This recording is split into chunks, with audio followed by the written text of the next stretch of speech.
Hello there YouTubers and welcome to another video. Just doing a quick update on the fish room and the reptiles, I think. Starting off again at the 30-gallon community. I've rearranged the layout of the tank again.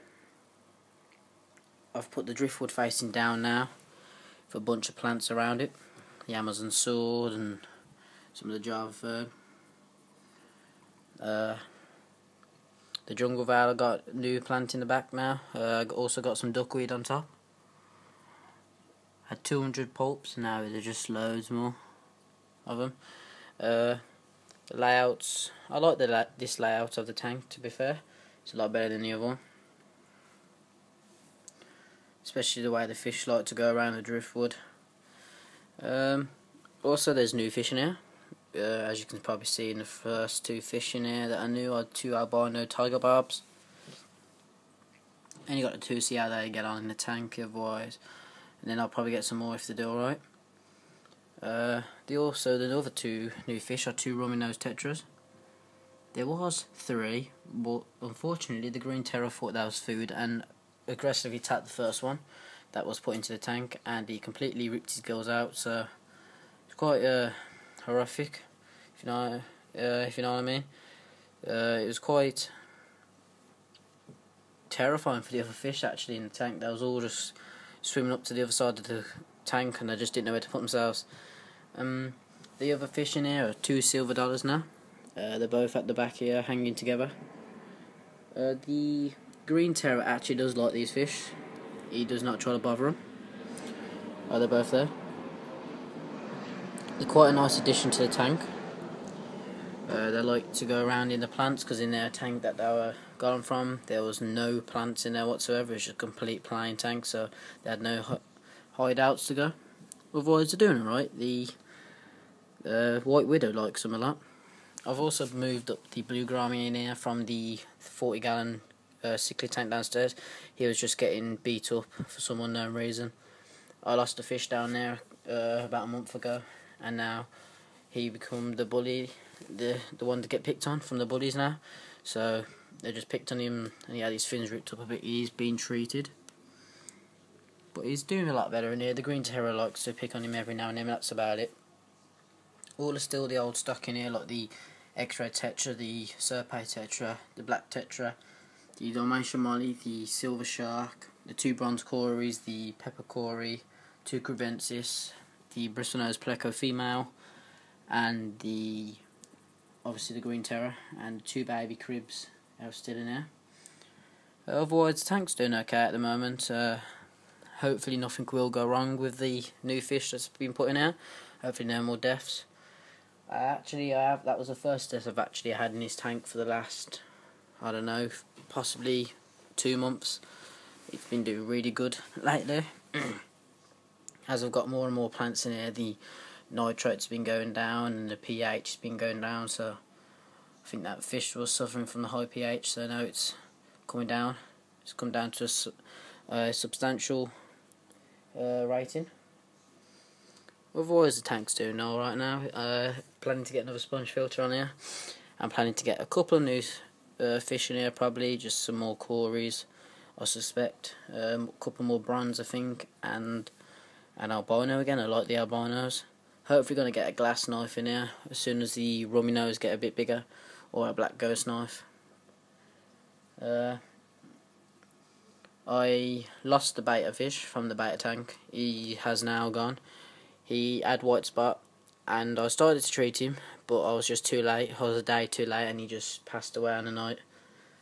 So he's gone, unfortunately. But there is a lovely beta that I've seen which I might get, but I'm not too sure, because I have seen some blue lobsters which I do like. So I'm hoping to get some blue lobsters instead in that old tank. I just got to set it all up again. Otherwise this tank and the rest of the tanks are doing okay. Moving on, the turtle, she's doing quite good now. The other male is in the bigger tank in the other room. I have got two filters on here now because the one filter just wasn't helping out the tank at all. So I got this filter and that filter, and I've also got a new light in here. It's a different kind of a bulb instead for the heat lamp, so she's doing alright. She's liking it, so she's liking the plenty more water flow in here.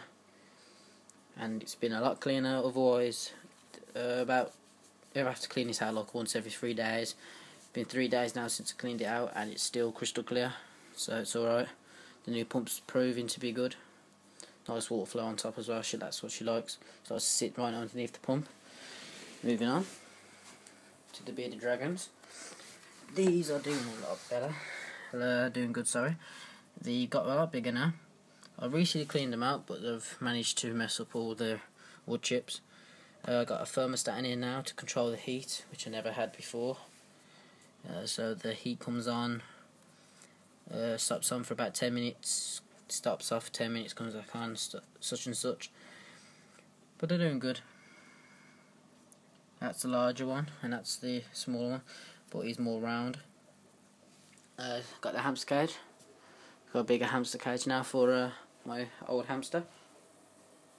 Also, there is new changes in the reef, which I'll show you in a minute. But onto the 8-gallon goldfish tank. The goldfish is doing okay at the moment. I'm treating them for white spot because the blue oranda had spots all over his fins.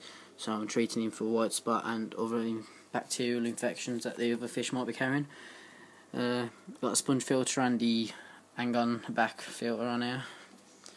There's the blue oranda there, followed by the blackmore and the common goldfish. I've had the blackmore now nearly a year, so he's getting big. The common goldfish I've had for, say, about 6 months, as long as I've had the reef, 6 months. And the blue oranda for about 3. But the tank is okay at the moment. I'm hopefully gonna probably get a bigger tank, I suspect, once the blue oranda gets a bit bigger. But I did always want to put him in this tank, and so I did, and I'm actually quite glad that I did, because it suits him quite nice. Onto the reef. Now, as you've seen probably in my previous video of feeding on the reef, I had an arrow crab, and now the arrow crab has sadly passed for some unknown reason, and I really don't know why. He was fine in the shop, he was fine here, and then unexpectedly he just died on me, and I don't know why. So I've got a refund back for everything, because I only had it for about 3 days. So I got all the refund, and that's how I got the other fish. So yeah, I'm gonna leave the tank, hopefully late change, not do a few changes to with the rock system probably. Don't like the layout of the rock. Gonna get some Aptasia treatment for all these anemone little finger tasias. They're everywhere. So I've now found out I've got like 4 starfish in here which have come off the rocks. So yeah, they're doing good. That rock's growing stuff, like I don't know what it is. It's just down there. That rock's growing things on it, and it's quite squishy for the touch. I don't know what they are. The clownfish and the pajama cardinal is doing okay at the moment. I've got the 3 turbos still in here, the 2 hermit crabs, 1 Mexican, 1 blue, and the cleaner shrimp at the back. The tank cycling is now in another cycle, because I'm cycling out again before I get any more fish. I'm going to get some, hopefully going to get another 5 fish, I think, or a Bangai cardinal. I'm going to do another water change on it, test the water, leave it to settle down for about a week, and then probably get a new fish. So yeah, that's everything really on the fish room. Oh, and the Pac-Man frog is up there. So yeah, please comment, subscribe to my channel, and happy fish keeping. Bye.